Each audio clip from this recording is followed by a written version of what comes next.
Well, hey everybody, it's Rachel Satilli from CCYJ, and I'm super excited to introduce you to some pretty special folks that are leading work on reducing group and gang violence here in King County. And I'll have them introduce themselves in a little bit, but first I'm going to turn it over to our CCYJ Program Associate Director, Billy Harrison, who's going to tell us a little bit about the LINC program. So Billy, the mic is yours. Well, thank you, Rachel. Like Rachel mentioned, I'm Billy Harrison, Associate Director of Programs here at CCYJ, and I have an opportunity to work on the Youth LINC program, which is awesome, kind of with my background of like almost 2 decades of direct service work with different populations of young people. The Youth LINC program is CCYJ's group and gang violence reduction model that operates off the comprehensive gang model in King County. So what does LINC actually stand for? Gina. Yeah, so Gina, tell us a little bit. Yeah, it's leadership, intervention, and change. And so the LINC model is really a wraparound model of interdisciplinary members to really provide service to a youth from multiple angles. Because lots of youth, their system involved. They should be in school. They might be in need of mental health or substance use services, and really bringing that group together is part of what the comprehensive gang model is all about. Is really gathering our resources together because we're all interacting with the youth and trying not to duplicate our services and really work together to provide a streamlined connection with young people to really change outcomes is the goal. Yeah, it's a really great description of that. Ellis, tell us about the comprehensive gang model. Just say who you are, yeah, if you would. And we'll come back to you. You'll get a chance to introduce yourself. I totally skipped over that. Ellis, tell us who you are, what you do, and a little bit about the comprehensive gang model. Totally. Yeah, I'm Ellis, program manager at CCYJ. I have the pleasure of working on the Youth LINC team and also the Becca team with Billy and Gina. The comprehensive gang model is a product of several years of research out of a guy who got a really awesome grant to sort of study what could be done about youth gang involvement and just gang violence. So who was sent out to do some experimentation and came back with this product that was then absorbed into the Office of Juvenile Justice and Delinquency Prevention and became the comprehensive gang model, which is a framework that we apply, and our expression of that model or that framework is Youth LINC. And we do it a little bit differently here. I think Gina's going to tell us a little bit about that later. But it's difficult to explain in a couple sentences, but there are a few bodies that are really essential to making it work. So you've got the multidisciplinary intervention teams. We call them MDITs for short. We have 3 of these, and this is where we have our youth getting staffed. We review referrals. We connect and coordinate their service delivery with some of our partners who sit at the tables and some who are out beyond. And a lot of those partners that we have are law enforcement, mental health services, schools, so pretty major players with systems. And because we do work with systems, we also have this the steering committee, which is our policy and sort of guiding body that tells us how, or they tell us rather, how we should be expressing the model. And one thing that makes them really special is these are really key players in various different agencies. So the people we have at the table with whom we're trying to connect young people to services, a lot of times we have their leadership in our steering committee, and then with that power, that leadership power, they can change internal policies to just prevent or reduce the ways that systems can then harm the young people we're trying to serve. And that's kind of the idea behind the collaboration and the different levels of the comprehensive gang model. Yeah, great. That really, I think, helps us in this next sort of inquiry is like the landscape and the environment of group and gang violence is unique in Seattle, as it is in most communities. And I believe we are one of 4 nationally that is funded to implement the comprehensive gang model. Gina T, introduce yourself, please. We missed that last time. Tell us a little bit about why or how what we do here in King County differs and what makes it unique. Yeah, and if I could pile on to what Ellis said too, a major part of the model and our work would not be possible without the outreach that we provide to the young people, and how that really provides, you know, a personal connection to the youth, and helps them feel connected to those services. And then they have a liaison to help them navigate the complications of receiving services. But yeah, my name is Gina Terada. I'm the program assistant for LINC and Becca program. Work with Ellis and Billy on both those programs, but my work specifically in LINC is mostly managing our data and kind of keeping our MDIT, the multidisciplinary teams, really running smoothly. And to answer your question, Rachel, the thing that makes the Seattle model really different is just the general makeup of Seattle. I'm not from Seattle, so forgive me if I get the areas wrong. I grew up in Chicago, and that's part of what really drives me to be a part of the LINC work is my background. Coming from a big city, moving here, Seattle's just very spread out, and so to really be able to serve our young people, the teams are broken up regionally. Typically with the comprehensive gang model, you know, you're working in one school district or maybe one zip code if you're based in LA, where there's a lot of people, very densely packed. Seattle, our gangs move around. Youth are, you know, living in Burien, but they're hanging out in Tukwila. And so we really look at things in a regional approach and group our teams regionally. So we have one team that serves Auburn, Kent, and Federal Way, another team that serves Highline School District, so Burien, Renton, Tukwila, and a little bit of SeaTac, and then our other team that serves South Seattle.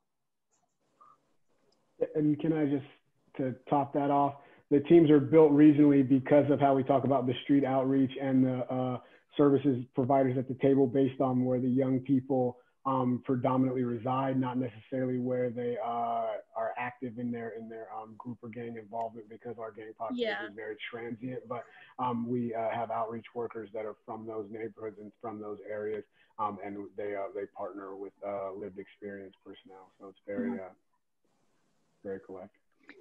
There really aren't two more perfect people to lead our steering committee as co-chairs that really are at the heart of this work. The street outreach, and Eric Fox is going to talk a little bit about that, and Chief Ted Bowe. And we're just incredibly lucky to have such committed and amazing leadership from both these folks. Chief Bowe, would love to hear now your perspective in terms of how does the LINC steering committee and all of the teams and partners around the table that convene working to reduce the group and gang violence, especially with the transient nature through King County? Well, I thank you for the introduction. I think what really attracts me to this work is the idea that it's not just one individual's responsibility to nourish our youth, but rather it's all of us collectively have this responsibility. And, you know, we talk about this being some new innovation of an idea, but really it's almost a look back in time to it takes a village. We all have to be working together to facilitate and provide structures and support and love for our youth. And a lot of times modern society leaves these big, huge gaps with turnkey kids and with disciplinary issues and other things youth run into.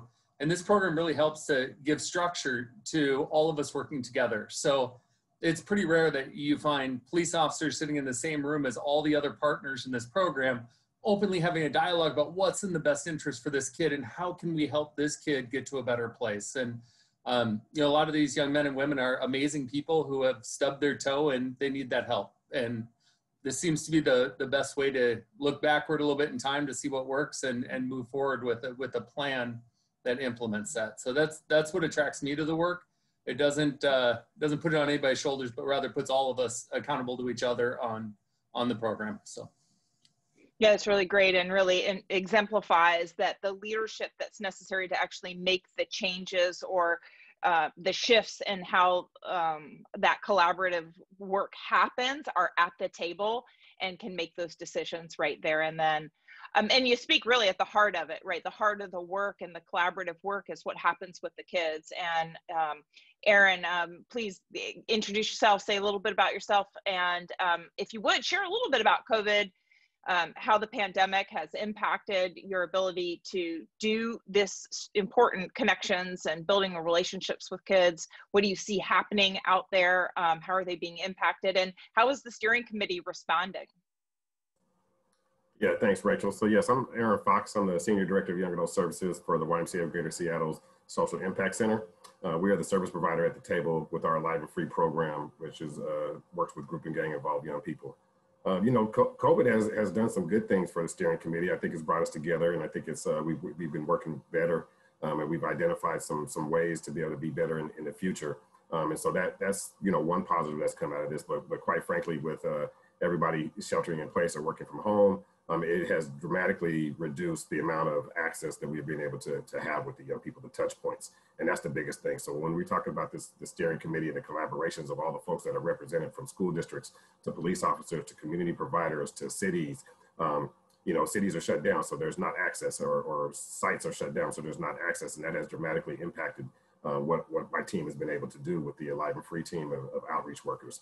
And on the street level with those outreach workers, even though we are engaging and we're working on a day-to-day basis and having a lot of contact with folks, the lack of being in person, we have seen that impacted. You know, this is a peer mentorship type of situation to where our outreach workers have lived experience on what our young people are experiencing. And for them not to be able to really sit down one-on-one, face-to-face, and really be able to touch somebody in person and really have that, we've seen it have a dramatic impact. I think violence has increased in our community, or at a minimum stayed the same prior to COVID. And that's something that's a little disappointing because we're not able to be out there. We're not able to connect young people to schools. We're not able to connect them to resources. We're not even able to advocate them for people who may be in court the same way that we were before. And so we are seeing a negative impact of COVID on our young people, particularly because they're not able to have those touch points with staff. So, but in regards to the steering committee, I do think that we have, you know, we've taken this opportunity during this difficult time to realign, to get on the same page and come up with some really good strategies for us to be able to move forward in the future. Thanks for that, Aaron. It actually has me think of another question. There's some touch points of what we do that differs. There's a leveling system that we utilize that not every site around the country that implements the comprehensive gang model uses. And then there are client support funds that, again, is varies some from what other places that are implementing the comprehensive gang model around the country. And I'm curious, Aaron and Chief, how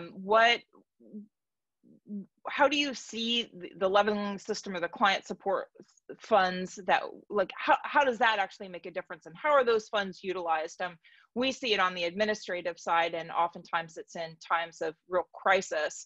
Do you see that those differentiation points actually make a difference on the ground with kids? Yes, absolutely. The support that we're able to provide, not only the youth, but their families, their siblings, their parents, you know, in regards to rental assistance, to groceries, you know, some real tangible items. That has been one of the things during this time that we have noticed that really is helping stabilize in some of these situations. A lot of young people that we're working with are coming from unstable situations, and that's kind of why some of the reasons why they turn to the streets. So being able to support the family holistically has been one of the areas that I think that we've seen through COVID, that the more that we're able to serve the entire family, the better the young person's outcomes can be. Yeah, thanks for that. Chief, I don't know if you have anything else that you want to add to that, but I certainly would love to hear where do you see this going? How do you see this evolving? What can we do differently? Do you see this as an opportunity to continue to expand and really make a profound and lasting difference on reducing group and gang violence? I do. I actually think of this really as a public safety program. As we look at what this future definition of public safety is, it's going to be a collective view of how we serve our community and less of a police-centric view on how we serve our communities. So one of the things that's exciting to me is that if we look at where law enforcement is going, it's going more into this lens of being a partner at a table and respecting multiple disciplines to achieve this idea of safety and community safety. So I think we really are setting ourselves up for where law enforcement is going and what our community expectations are for everybody coming to the table and working collectively to solve problems. So I think it's a great setup for the future in what we have. in a lot of ways, that's what the LINC steering committee has been doing, is exactly what you said, is that the community efforts are a part of the policing efforts. They're intertwined in public safety. Aaron, anything else that you want to share, or Chief, anything else that you want to share about this work and the opportunity for the future?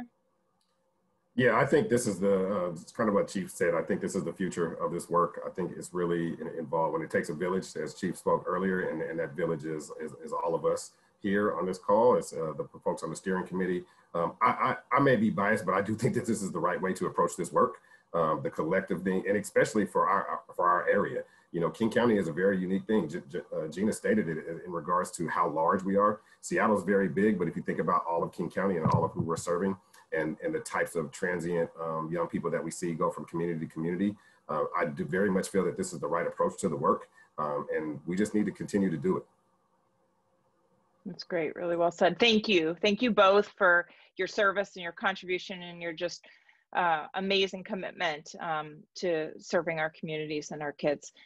Thanks for spending some time and sharing with us about the work, and we couldn't do it without you.